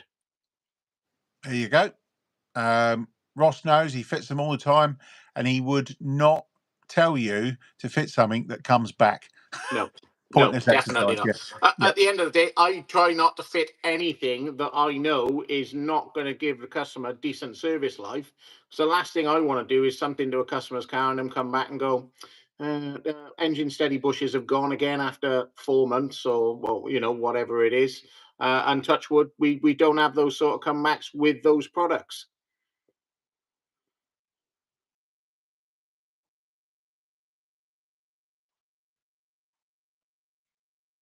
Oh yeah. Okay, yeah. So James Bryan just said thanks, AC, and then Paul Watson. No, it's ACDodd. So that was the one I was assuming was a 1, 2, 3, and I was incorrect. So apologies there, Paul. I would suggest that you move to a system with a lower ohm coil. I generally, when I'm out on the road and I'm fitting, anybody says, "Can I have electronic ignition fitted?" I only have one, which is the Power Spark high energy unit with a high energy coil. There is literally no point in me stocking 3 different types for all, because at the end of the day, if I'm going to fit an ignition system, I want the biggest lightning bolt I can get. So yeah, absolutely. If you're going to upgrade your ignition, no point going to anything else, just high power. 0.8 ohm. And if somebody come out with a 0.4 ohm one, guess what I'd be fitting? More power. I'm a bit like Jeremy Clarkson there when it comes to spark energy. More power. Absolutely. Right. Back to the noughties. Thanks very much for these informative videos. Keep them coming. I'll get some training off you one day. No problem. Back to the noughties. I'll look forward to that. Stefan Mini Cooper. Okay, thanks. So just a bit of timing. Yes, this is the guy talking about towing. I've 1, 2, 3 ignition. So just static 1 degree, or maybe a change of curve. Maybe a tweak of the curve rather than taking it across the whole of the rev range. But as I say, this is not something you just go and do and leave it like it. You've got to work it out. So a little bit of trial and error might be the way to look at it here. And maybe read your spark plugs. If the engine's running well, drive it normally and then read your plugs after you've been towing, just to see what the differences are, you know. And if you've got that heat burn that's all the way down and on your earth electrode and it's touching the top of it, you know, too much timing, knock it off a little bit. Yeah. So that's what you got to look at. So that's what I would suggest you do. Steve Crook, breathers for an MG Metro 1275 engine. Is a rocker cover and mechanical fuel pump breather sufficient, or do I need a third timing cover or flywheel housing? Firstly, I'll jump in, Ross, and go, there shouldn't be a breather out of the mechanical fuel pump breather, because you'll get spray and oil coming up from the transmission and off the engine straight out of that hole. So you're going to get oil up that and into the or out of your breather if you're running open breathers, or if it's running in the carb, it's going to use oil. So my suggestion is block that one up. You don't need it. But yeah, you should be using the timing cover and the flywheel housing just as standard.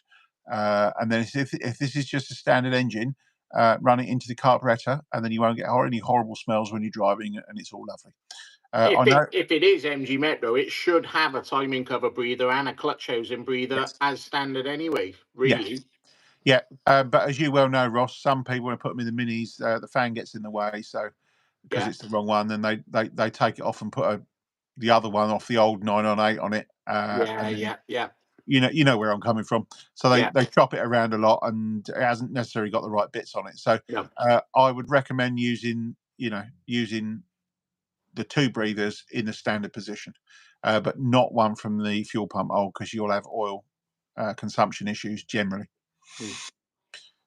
Okay, Ross. So from Nicholas Roy, Ross, do you know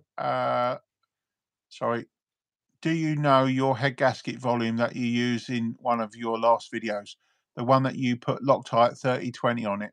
What's your opinion on the Payne AF470 ?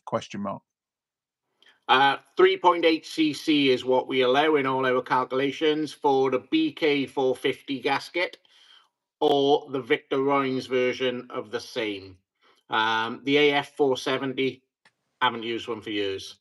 So it's either the BK450 or the Victor Rhines gasket. Simple. I like those nice. Yeah. Okay. So, Luke Fish, Ross, love the ball joint video you did. By the way, especially covering the lapping process, very helpful. There you go. Thank you very much. Much appreciated. And that's what we like to hear. You like to hear that, you know, people have found these videos helpful. That is the aim of them. Yeah. So yeah, thanks very much for that. Appreciate that. Seaman Sam, another question for Mr. T. Do you fit many mini fin rear brake drums? If so, where from is the best? So what brand is the best? Yes, we do. Do not fit the cheap ones. They are all shapes. Excellent. They don't clear the back plate 9 times out of 10. They go round in an oscillating fashion. They really are bad. We only fit the expensive ones, as I call it, and we get 99.9% of our stuff from mini spares. If you can find an original set, an early set of the super mini fins or whatever they were called back in the day, they are slightly different. Obviously, they've got quite a big brake band surface that's put in them. So if you can find a decent original set at an auto jumble or something like that, they can probably be salvaged and refaced if they need it. But steer clear of the cheap generic ones. There you go. I think they used to be knocking them out for sort of 25, 30 quid a set, something like that. There's a reason for it. Yeah. So how much should you be paying for them? What do they retail at a decent set? I think they're about 80 quid now. Right, they're not massive money. Okay. So yeah, it's brakes at the end of the day. Shouldn't be cheaping out on brakes. Buy decent brakes. And as I say, Ross fits these all the time. He knows. So if he's telling you not to buy the cheap ones, please take heed. That's what it's all about. Yeah. A series engine. What does Ross recommend? Poly or standard rubber for the front subframe and engine mounts? See, this is one of those questions where everyone has their own way of doing it. So what's your way, Ross? Right, my way is solid rear mounts to the toe board, as long as your toe board is in good order, and the poly top tower mounts and front panel mounts.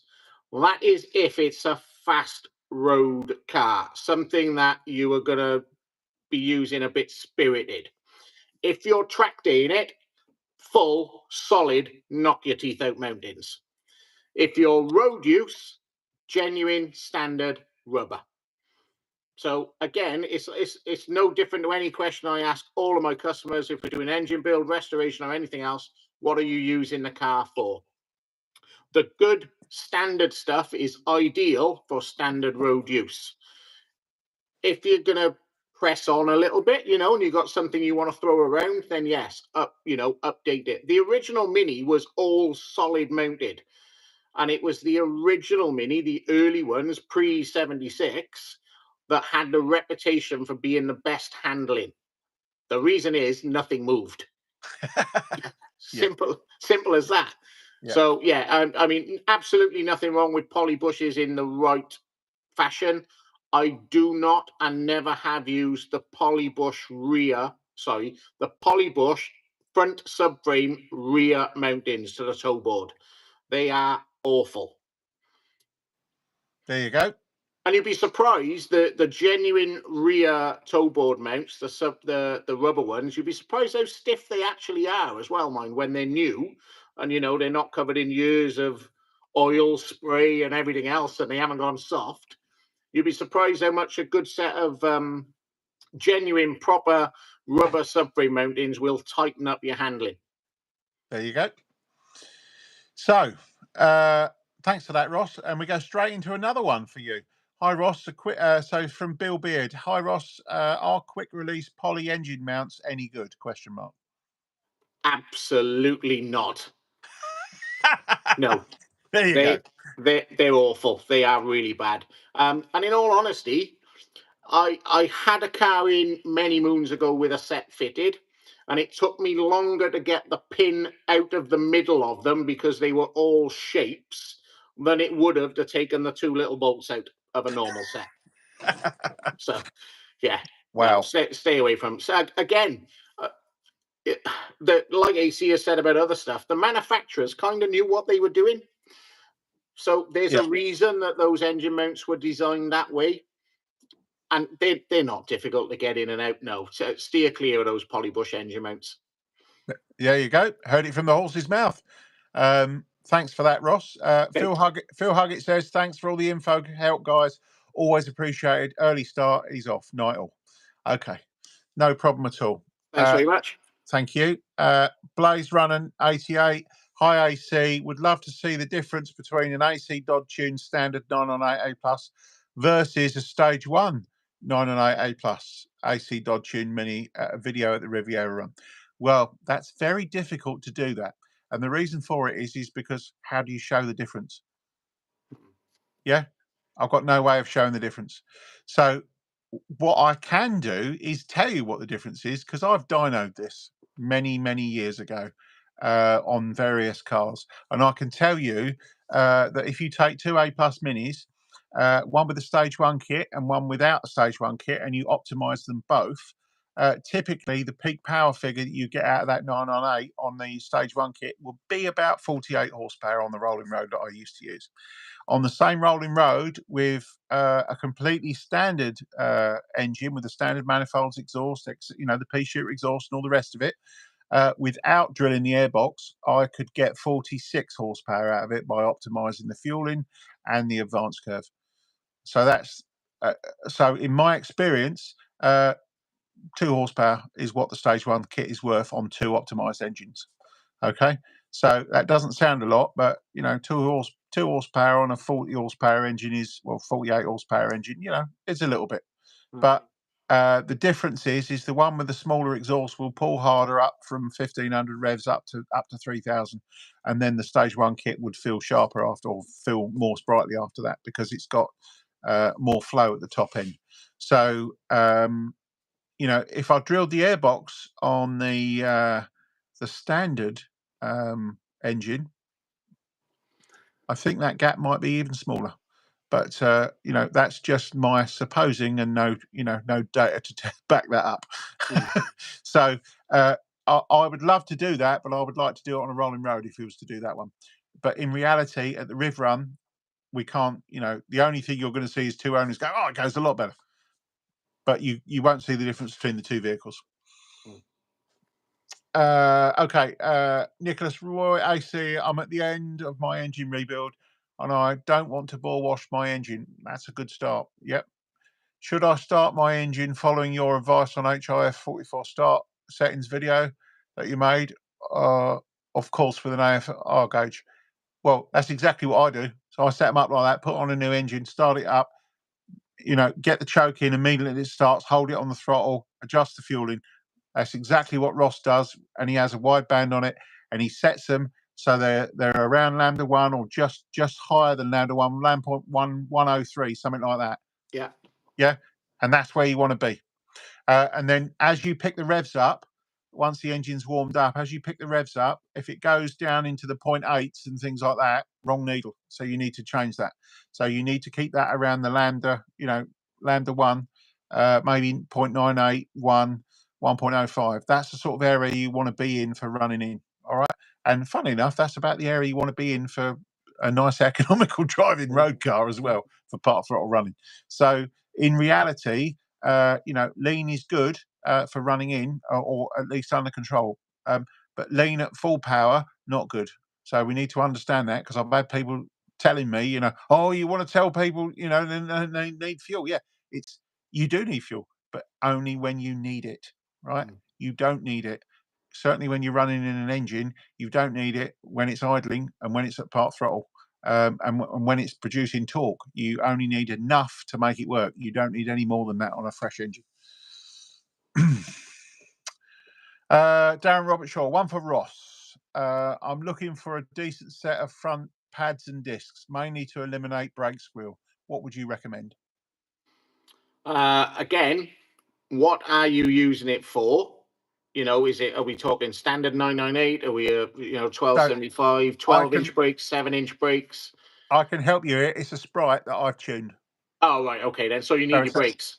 Yeah. So yeah. I mean, it's not a tuned, you know, it's not a tuned engine, but it's no. You know, it's no slouch, but it is a sort of, you know, 58 horsepower, something like that.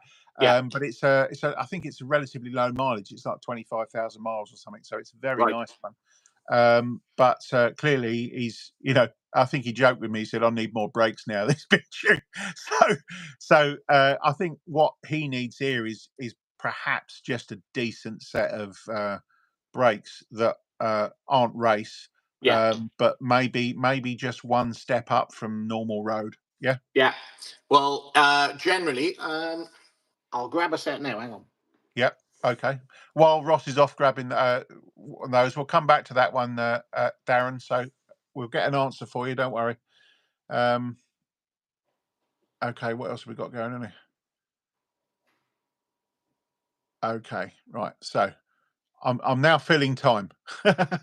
So in terms of brakes, I used to just personally on my Midas, when I had 8.4-inch discs on the front, and I just used to run the black stuff pad, not the race black stuff. This is like the very first stage up of brake pads, and they used to work fantastic. So the Kevlar material, they used to work fantastic for me. But this was a long time ago. So Ross really has all the information now on the latest availability and what works and what doesn't, and that's what he's just gone off to get now. This is what he fits to cars. So over to you, Ross. So completely standard road car, Mintex. Yeah, for 12-inch disc, GBP 281.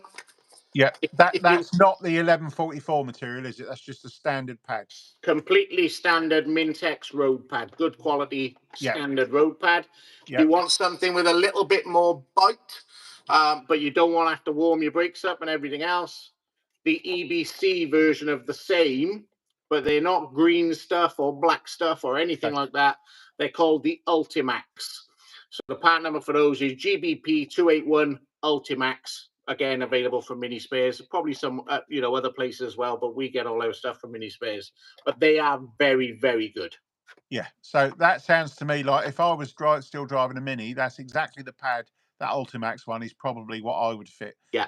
Because I've used the EBC green and the black. The black worked very well for me in the Midas, but that one you had there wasn't available when I was doing that. So no, I think it is relatively new. Yeah. Okay. So there you go, Darren. Hopefully that helps you out. It sounds to me like a decent set of discs from Mini Spares, yeah? Yeah, very much so, yeah. Yeah, and a set of the EBC Ultimax will probably see you in the right direction, I would have thought. Yeah. Okay, Ian Moore. Ross, in your opinion, what's the best finish protection to apply to subframes? Well, I'm kind of hoping Keith Carver's not watching, because I know for a fact that he hates powder coating. Okay. But again, it's personal choice, and we give all our customers the option. We have a very, very good powder coater, not on site, admittedly, but we've got a network of outside suppliers that we use, and they zinc prime all of our subframes before they are powder coated. So we do have a lot of them powder coated, or there is no substitute really for a good coat of paint. So it depends on what you've got. If you've got a brand new subframe that is nice and clean and everything else, get it blasted, keyed up, zinc primed and powder coated, or zinc primed and painted. 2K black, satin black paint, something like that. The only thing that I will say about it is you'd be surprised how long it takes to paint a subframe properly. And by properly, I mean getting in everywhere and then not getting any runs in it, because there's lots of holes and nooks and crannies and everything else. But the key is paint protection of some sort. We use both. I like powder coating. There you go. Moving on, Stefan Mini Cooper. Ross, what are your plans for the IMM stand? Do you sell some ACDodd parts? Well, yes, we will have. Obviously, we'll have some of our recurve dizzies there. No doubt we'll have some of AC's carbs there, camshafts. We might. I've been toying with the idea of taking some primary gears as well, because that seems to be one thing that we're struggling to keep up with demand with of late as well. But yes, we will have lots of AC's parts there. We'll also have some of Keith Carver's rockers, camshafts. He regrinds all of our cam followers for us, so we'll be taking a load of those. We are hoping to have a couple of short engines that we can take with us. Nice. We've had a couple of inquiries from abroad who seem to want to make advantage of the fact that they're coming over. Yeah. Oh, wonderful. Yeah. Excellent. So, but yeah, I mean, other than that, we'll probably have some a few bits of auto jumble and bits and bobs like that kicking about, but there's going to be an awful lot of parts suppliers there. So we're a firm believer in let them do what they do, and we'll do what we do. Yeah, but there's only a few that will sell the parts we have. Yes, absolutely. Yeah. I might have a few things in the fire that I'll be taking myself. One of which is I'm working on a set of twin HS6s, which I've never bought to a show before, but I figured a nice pair of twin HS6s will go down. They're not going to be on a manifold. They'll just be a pair of HS6s that you can buy. They will be outright with no exchange. All right, so that'll be a good show deal. There's also a rumor that I might be bringing the very first serial numbered ACDodd zero tolerance HIF 44 brand new carb, and I don't know if there's going to be any or if there's any plans to do any auctioning of cars and bits and pieces, but I might auction that off if there is, by entering it into an auction and seeing if anybody wants to to buy it, because there is only one of the first ones. That's the first carb that I've ever had made. it's an option for somebody to own it. But clearly, that'll be the place to sell it when everybody's there. Yes. And I don't know if that's available. I don't know if there's an auction there or not. But we shall see whether I bring that there or not. But I will find out in due course if they're planning to have car auctions or any of that sort of stuff. I don't know. But if there is, I might be bringing that. Or I might just bring it, leave it on Ross's stand, and you can all salivate over it, and then whoever offers me the most amount of money for it can take it away. We'll have a nice glass box made for it or something. And an armed guard. Yeah. Anyway, all joking aside, but I was planning to bring a few nice carb trinkets with me. And as I say, Ross already stocks my parts, so he's going to bring some of those bits and pieces.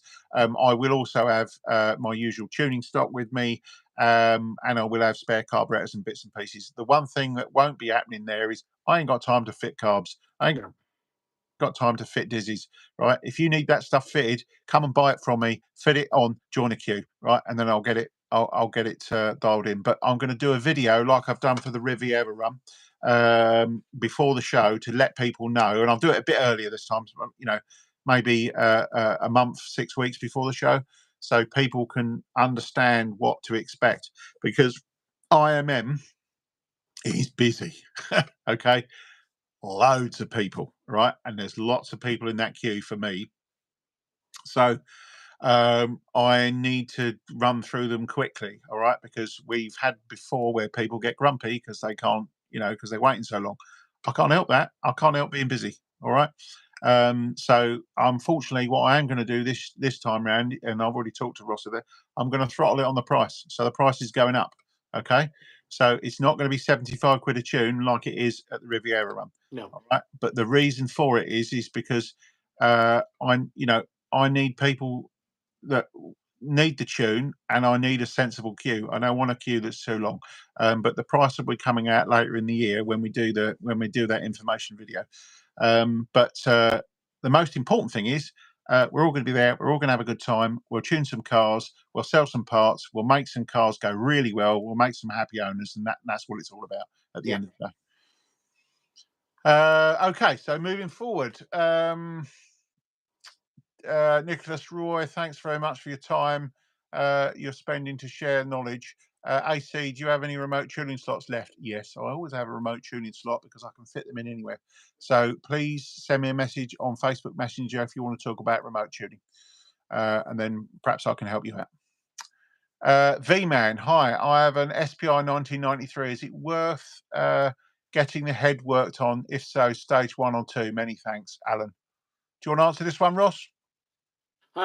Yeah, it's a difficult one, isn't it? Stage. What does stage mean nowadays? Isn't it? Let's be fair. Yeah. I think the biggest advantage for that, if you're just doing the cylinder head, so say for instance you've already done your stage 1 kit, that sort of thing, the upgraded downpipes, and everything else that goes with it, probably find that you're better off not going too mad with the cylinder head. And you'd be surprised how much of a decent valve job, multi-angle valve seat cut, little bit of throat work will make a huge difference to it. Yep. The only thing I would counter that with is it's old now. Yeah. Yeah. Tuning an old engine is never a plan. So if this engine is in good condition because it's been stored a number of years and it's still fine and all the rest of it, then perhaps so. But it's old. A 19 what was it? 93. Yeah. Okay. 93. So what? 32 years old, right? That's probably well past its best. So tuning it, yes, but that might also make it, not last as long. Yeah. So just bear that in mind. If it's part of a rebuild, then yeah, absolutely, modified head will help. No end. Yeah. And then you get your compression ratio right. You take the opportunity to fit a decent cam, into it and get it to work really well. So yeah, that's a whole different entity compared to just bolting on a cylinder head. Stefan Mini Cooper, Once I did a drag race between my former 998 Stage 1 and my mate's 1275 SPI Sprite engine. My 998 pulled faster. Yep. All I can say there is that 1275 needed a good tune. But yes, it's entirely possible with a decent 998 to lunch a 1275 that's not in the best fettle. Yeah. Blaze Running 88. Thank you for that information, AC. It's been a question bugging me since I upgraded my 998 Plus to a Stage 1 kit. Appreciate the knowledge. No problem. Pete Holmes, I do enjoy that you don't just say it, you'll quite often go off and grab an example. There you go. So people like that. You know, I mean, what people can't see is the sort of things I've got in front of me right now. Oh, yeah. And I've actually got right now 3 HIF 44s in front of me that are that I'm racing to get done for this weekend. Yeah. Amongst all the clutches. So because it's the Riviera run, my week this week is just get all my tuning parts ready to go. Ross well knows when I turn up. Ross also helps me by providing me with parts as well that he brings, and he also provides me with spare tools as well, just in case mine goes down, so I can keep going. So it is very much a team effort. Anyway, moving on. Jonathan Davis, thank you. Both fully appreciate your work on my baby. Jonathan Davis, you know that car, Ross? I do, yes. It is here, unfortunately. We have an issue. Okay. We don't know what it is yet, but we will get to the bottom of it. Okay. All right. No worries. No doubt I will be informed. Yeah. All right. No worries. Martin Brown, Ross, your opinion on fitting internal billet gear selector on a modified engine as old alloy housing is worn. Great videos by you both. Cheers, Martin. Nice to see you earlier, actually. I think the biggest problem is with that is everything has to be bolted solidly. Nothing can move. So again, it kind of boils down to what are you using it for?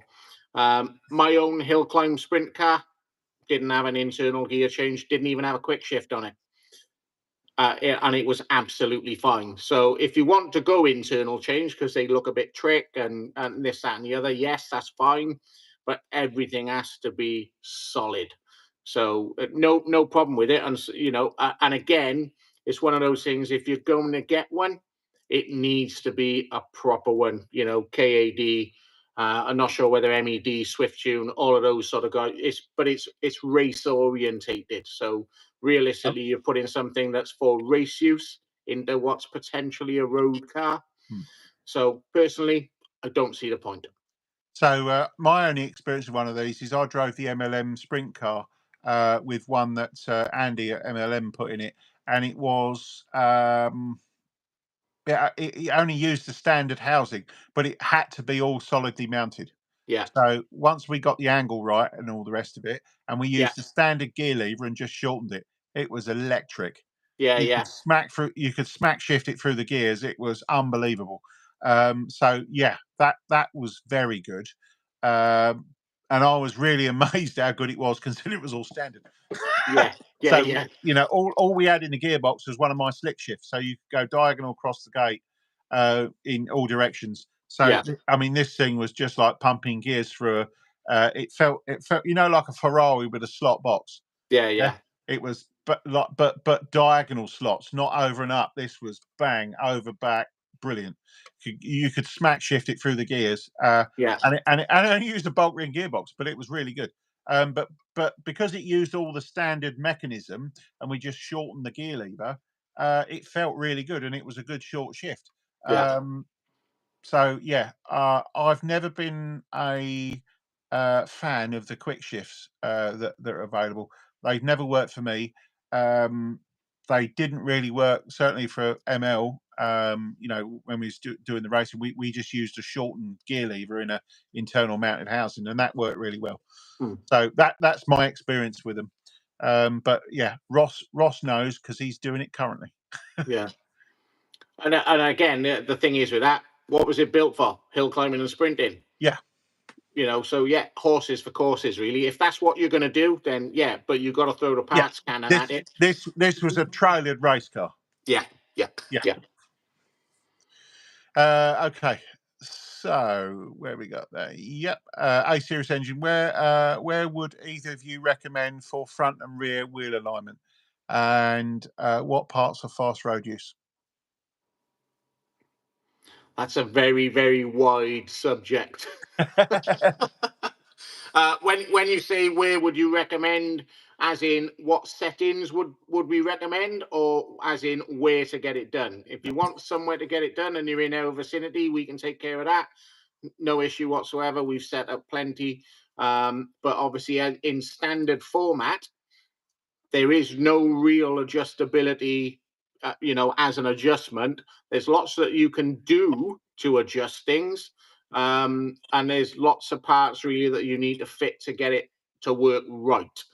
So it kind of all depends on what you've got. And again, it seems to be a bit of a theme of the evening. What are you using it for? If it's fast road use, then there's some very sensible things that you can do to tighten it up and make it nice. But yeah, it kind of all depends on what it is and what you want from it. There you go. So at the end of the day, it may be best if you take this one offline and drop Ross a message and see what he can do for you or what he can recommend. That's the main thing. Yeah, by all means. Yeah, if you want to drop us an email or a message or something, I'm sure I can help you out in one way, shape, or form. Stefan Mini Cooper, if you want, I can do some filming for you. If this is the IMM, if anyone wants to grab my camera and my phone and take some footage while I'm tuning, absolutely, that would be helpful. I may also have family members there as well that can do that, but they ain't going to be there for 3 days. Right? So, unlike myself and Ross. Yeah. So, at the end of the day, if anybody wants to take my camera while I'm at the IMM doing some tuning, absolutely. You know, take some footage, and I'll use that footage, and I'll put together a nice episode of On the Road Tuning at the IMM. On that note, I'm going to go and let my camera lady in because it sounds like she's just turned up. Oh yeah, well it's getting near that time. That's why. Okay. Oh, we got. I think that's Keith from Classic Mini Workshop. Is that right, Keith? Evening. We're just about coming to the end of our evening now, so we're going to go offline in a few minutes. If there's any last questions that anybody wants to ask, then please now's the time to do that. Again, I've got 60 people online, so I really appreciate that. Also, we've got 52 likes, so if you can give us some more likes, that would be great for those people that are online that haven't already. If you can give us some more likes, that's great. As I was just saying, Ross, we're getting to the end now because that's your good lady. There she is. Hi. There she is. There's the camera lady. We're just coming to the end, which is why your ride's here to pick you up, no doubt. Yeah. Absolutely. So I was just saying to everybody, if there's any last questions, then now's the time to ask. But I don't think we're going to get any more. No. So yeah, there we go. So that's just Darren there saying hi, Keith. Love the channel and the new Project Mini. Yep. And Paul Watson, thanks, AC. Speak to you soon. So I think we should. Yeah, there we go. So let's finish it off now, Ross. I think we're there. Yeah. 2 hours. So, yeah, fabulous. Yeah, that flew by. That did. It did. Well, I mean, we were going there. We didn't stop, which is really good, and that's what we want. What we don't want to do is spend all of our 2 hours talking to each other about junk and not answering your questions. That's why we're here, to give you a chance to give us some questions and also give us some feedback about the videos and perhaps things we can do and stuff like that. So yeah, everybody's now saying thanks and cheers, all the rest of it. So I think what we'll do now is I'll say good night to everybody. We'll end it there. Ross will be back in the future, and I'll let people know in the date. But I think next time it's going to be back to Darren. And Darren's been in the questions tonight, and no doubt, Ross, you'll be in the questions in the future as well. Yeah. So with that all, thanks very much for everybody tuning in. And as ever, I will see you all in another video, most probably on the road tuning. and you'll see. What's your next video, Ross? Just before you go, have you got one ready? I'm going to get the Gearbox one done. Oh, yeah. So we might be seeing Ross on a Gearbox video very soon, hopefully. Yeah, All right. we got a couple of other little bits and pieces coming out in the meantime, but the Gearbox one, I'm so keen to get it out, and we're just struggling at the minute with it. But yeah, look out for something from us very soon. Okay. All right then. Anyway, with that said, thanks very much again, Ross, for coming on. It's been excellent having you here, especially with your current knowledge. With that said, I'm going to end that now and see you all later. Great Thank stuff. you. Thanks very much. Good night, Bye-bye. all.